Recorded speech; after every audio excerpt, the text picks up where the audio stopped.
एक बार कबीर जी के शिष्य रामदास की तबीयत खराब हो गई। जब कबीर जी को पता चला कि रामदास की तबीयत खराब है तो कबीर जी ने सोचा कि घर चलकर रामदास से मिलकर आता हूँ, हाल तो पूछूं क्या है। अब कबीर जी ने विचार बनाया और कबीर जी चल दिए। अब कबीर जी जब चला करते थे तो राम नाम की ध्वनि में रमे हुए चला करते थे। अब कबीर जी अपनी राम नाम ध्वनि में चले जा रहे थे। अब कबीर जी को जिस राह से जाना था उस राह को भूल गए और दूसरी राह पर चले गए। अब कबीर जी राह तो क्या भूलेंगे, यह तो उनकी लीला थी। जो दुनिया को राह दिखाए क्या वह राह भूल जाएगा? यह तो दुनिया को समझाने का एक तरीका था, उनका अपना एक ढंग था। अब कबीर जी जिस रास्ते से गुजर रहे थे उस रास्ते को दुनिया बदनाम गली के नाम से जानती थी। अब कबीर जी तो राम राम राम करते हुए नजरें नीचे करके चले जा रहे थे और आते जाते लोग उन्हें देख रहे थे। कबीर जी को देखकर लोग हंसकर और मुस्कुराकर चले जा रहे और मन में न जाने क्या क्या विचार कर रहे थे। अब कबीर जी ने देखा कि लोग मुझे देखकर हंस क्यों रहे हैं। अब जैसे ही कबीर जी ने नजरें उठाई तो जिधर भी देखे कबीर जी उधर ही स्त्रियां नजर आई। अब कबीर जी समझ गए कि हम गलत रास्ते से आ गए हैं, परंतु कबीर जी को इस बात से कोई फर्क नहीं पड़ा कि मैं किस रास्ते से आ गया। कबीर जी तो अपने धुन में चले जा रहे थे, राम राम करते हुए, राम राम जपते हुए। कबीर जी ने ना तो दुनिया को देखा और ना ही किसी स्त्री को देखा, बस अपने राम का चिंतन और स्मरण करते हुए जा रहे थे।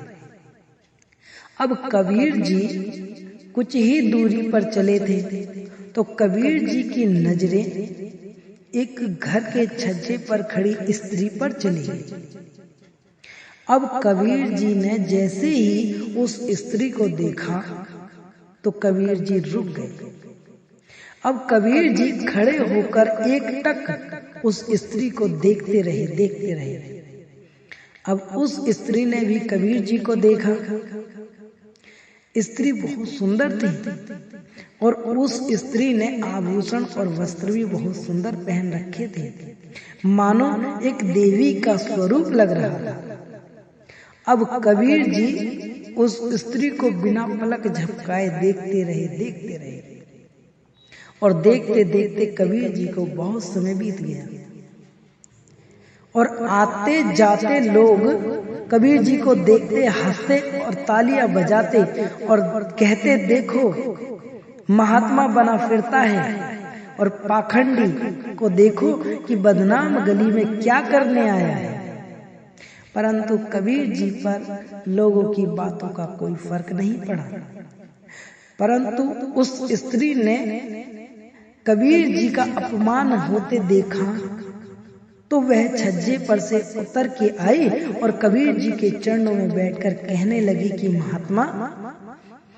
महात्मा जी, यह गली आपके लायक नहीं है और आप मुझे देख रहे हो, मैं आपके देखने योग्य नहीं हूँ। मैं एक वैश्या हूँ और आप एक महात्मा हो। अब कबीर जी ने उस स्त्री को उठाया और कहा कि बेटी, मैं तेरी सुंदरता को देख रहा था कि तू कितनी सुंदर है और जिस राम ने तुझे बनाया है तो वह कितना सुंदर होगा मेरा राम। मैं तो तेरे रूप में अपने राम के दर्शन कर रहा था। जब लोगों ने कबीर जी की ऐसी बात सुनी तो जो लोग कबीर जी को गाली दे रहे थे, जो कबीर जी पर हंस रहे थे, उन्होंने कबीर जी के चरणों को पकड़ लिया और माफी मांगने लगे कि प्रभु हमें क्षमा कीजिए, हम में वह नजर नहीं है जो हम तुम्हें समझ सके। कबीर जी ने सिर्फ एक ही बात कही, कबीरा या संसार में, कबीरा या संसार में राम ही राम समाए, कबीरा या संसार में राम ही राम समाए, हर मूरत में राम दिखे, हर मूरत में राम दिखे, मन नैनन ले सहाय। कबीर जी कहते हैं कि इस संसार में तो केवल राम ही राम समाये हुए हैं, जिधर देखो उधर राम ही राम नजर आएंगे, हर मूरत में राम नजर आएंगे, हर सूरत में राम नजर आएंगे। बस अपने मन के नैनों की सहायता से देखोगे तो सब तरफ राम ही राम नजर आएंगे। और श्री रामचरितमानस में भी श्री तुलसीदास जी महाराज कहते हैं, जाकी रही भावना जैसी, प्रभु मूरत तिन देखी तैसी। जिसकी जैसी भावना होती है उसे उसी रूप में भगवान दिखते हैं। और कबीर जी राम राम जपते हुए चले गए।